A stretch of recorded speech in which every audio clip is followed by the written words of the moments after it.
What's up, geeks and gamers? It's Jeremy coming to you with another video, and today, it's all about that narrative. It's all about the narrative. Revisionist history is the number one thing that the shills love to do.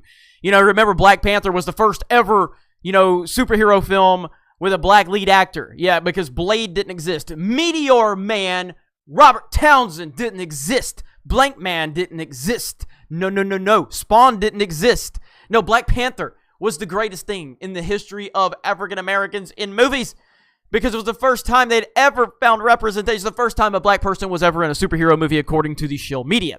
And now we have more revisionist history. Captain Marvel ends the box office myth about female superheroes. Look. Disney's Captain Marvel finally settled the score on one of Hollywood's biggest misconceptions. Female superheroes can hold their own at the box office. I present to you Wonder Woman, a movie that came out just, 2 years ago? But we need to push the headline because identity politics are more important than facts, more important than reality. This is what they wanted. They were desperate for this headline. It was always going to happen. They were always going to push this forward. You know that was going to happen, right? I mean, Wonder Woman, here's box office movie. Wonder Woman did $821 million at the box office. That's more than Man of Steel. That's more than Justice League, okay? Two films that are in her universe. I believe that's more than Suicide Squad. I don't know. Let's see. Domestically, it definitely was the top of all of these. Worldwide, I know Aquaman's over it now. So Wonder Woman was third. So it was over Suicide Squad, over Man of Steel, over Justice League, and second to Batman v Superman, which she was also in, and that movie should have done a lot more than it did. But it nearly topped BVS, which had Superman and Batman in it. But no, Captain Marvel. Captain Marvel is the movie that proved that women can elevate themselves in a superhero movie at the box office.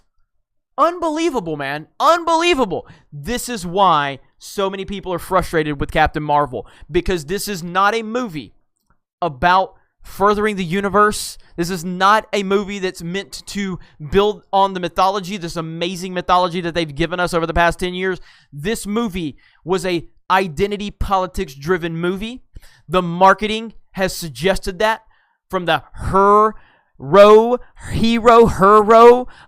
with all of the crap Brie Larson has said, with all of the marketing where it's putting emphasis on where it's a woman and it's the biggest opening forever for a female-led superhero movie and all that stuff. And they completely ignore Wonder Woman, which had no identity politics whatsoever, had none.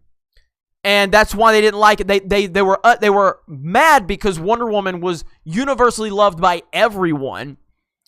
There wasn't any anger towards Wonder Woman because there was really no reason to be. There were some people that didn't like it, but it was few and far between because, it's like Wonder Woman didn't have an agenda, so therefore there were no men actually actively complaining about Wonder Woman because there was nothing to complain about. Wonder Woman was a great movie. Gal Gadot did a great job. And Chris Pine did a great job, and they didn't have to tear down Chris Pine's character to elevate the female. With Captain Marvel, I just got done recording the High Council. With Captain Marvel, there's all this retroactive stuff going on within the Marvel Cinematic Universe just because they're trying to make Captain Marvel more important.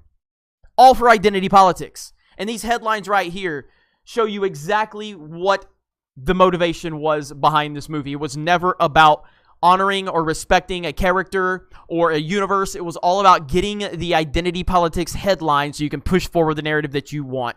And that's fine. There's some people out there that are just going to put their heads in the sand and ignore this reality, and that's fine. You can continue to do that. You can continue to make videos about me. It doesn't matter. If you mention me, I win. You're only helping me. You're only helping grow my brand, and that's totally okay with me. Shout out to Red Letter Media for featuring me in their video. My audio, which was great, that was awesome, so I appreciated that. But yeah, this is what we're dealing with. So more nonsense from the mainstream media. more revisionist history from the mainstream media, and they're not even going to, like, Wonder Woman's irrelevant to them. It's irrelevant because there was no complaining about Wonder Woman, therefore there's no victim cards to be had with Wonder Woman, therefore there's no agenda or narrative with Wonder Woman.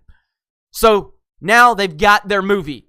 Captain Marvel has a lot of complaining, there's a lot of craziness going on with identity politics, therefore people are standing up against it, therefore they can pull their victim card and they can use it, and this is exactly what they live for. They are career victims, and they have found their victim card movie.